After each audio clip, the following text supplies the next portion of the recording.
était une fois, il y a très très longtemps. Non, rectification. Il y a une vingtaine d'années, la belle épousa sa bête devant 6000 de leurs amis les plus proches et intimes. Le gâteau était énorme. Au lieu de partir en lune de miel, la bête réunit tous les royaumes et se fit élire roi des États-Unis d'Oradon.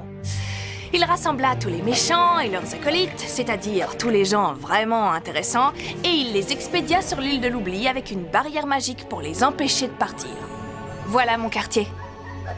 Pas de magie, pas de wifi, pas de porte de sortie. Enfin, c'est ce que je croyais.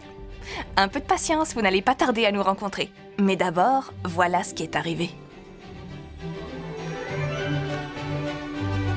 Manche, tour de tête.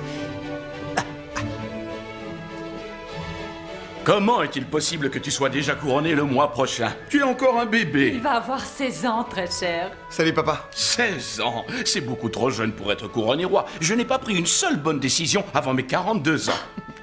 Tu as décidé de m'épouser à 28 ans. Mais c'était soit toi, soit Madame Samovar. Je plaisante.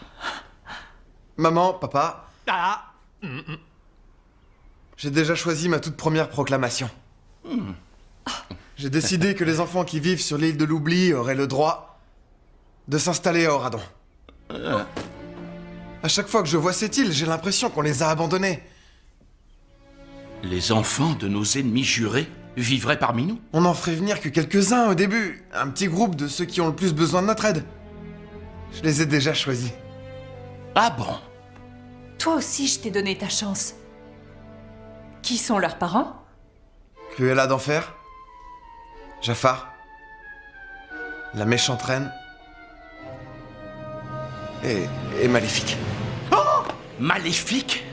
Il n'y a pas pire méchant sur cette île. Papa, écoute au moins mes Je ne arguments. veux pas en entendre parler. Ils sont coupables de crimes innommables. Mais leurs enfants sont innocents. Accordons-leur le droit de vivre une vie normale pour voir. Papa.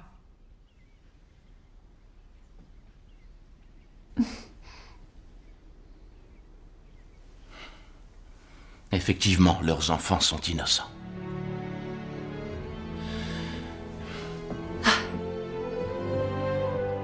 Bravo. Tu as gagné.